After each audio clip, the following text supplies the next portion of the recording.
जिसने अपनी जिंदगी दांव पर लगा दी ताकि कुछ लोग जिंदा रह सकें। और आज की कहानी में दो ऐसे मुसलमान हैं जो रिश्तेदार हैं, एक जिसने जान गंवा दी और एक जिसने 11 लोगों की जान बचा ली।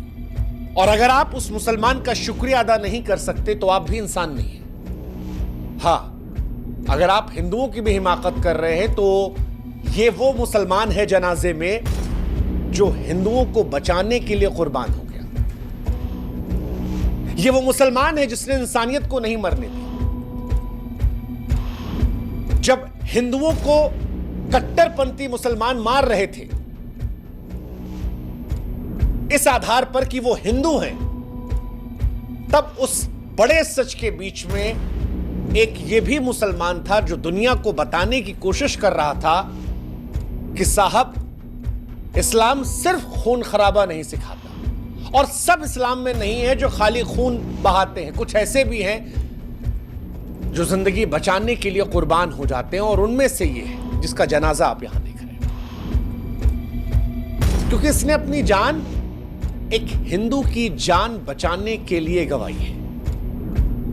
और ये इसका अपना इस्लाम है जो उस इस्लाम से अलग है जिसे वो कट्टरपंथी मुसलमान जो कश्मीर में आए थे और पैंट उतार कर कलमा पढ़वा कर चेक कर कर गोली मार रहे थे। कश्मीर में जो कुछ हुआ है उसने हिंदुस्तान की गंगा जमुनी तहजीब को हिला कर रख दिया है। इस देश में वैसे भी हिंदू मुसलमान कम नहीं था और इस घटना के बाद वो जो मुसलमानों के लिए हिंदू आवाज उठाते थे उनको कटघरे में खड़ा किया जा रहा, कहा जा रहा है कि सबसे बड़े दुश्मन तो तुम ही हो। तुम ही दिन भर कहते थे कि देखो ये नहीं है और अब देखो इनकी कौम ऐसी है।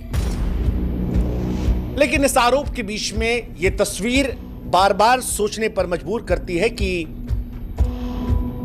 क्या वाकई में आप जिस तरफ मुड़ना चाह रहे हैं वो सही है, या इंसानियत की लौ अभी भी जली हुई है उस जनाजे पर जहां पर एक मुसलमान लेटा हुआ है, इसलिए क्योंकि वो आप हिंदुओं को बचाना चाहता था और ये बताना चाहता था कि साहब सब मुसलमान एक जैसे नहीं होते। जब कश्मीर का कड़वा सच हम बयां करते हैं तब हम ये बताते हैं कि वहां धर्म के नाम पर खून बहा है, लेकिन इस जनाजे को देखकर ये तस्वीर भी चीख चीख कर कह रही है कि साहब एक मुसलमान तो वहां भी था। इस्लामिक कट्टरपंथी के खूनी आग में जलती कश्मीर की धरती पर इस शहीद मुसलमान की कहानी भी सुनानी चाहिए।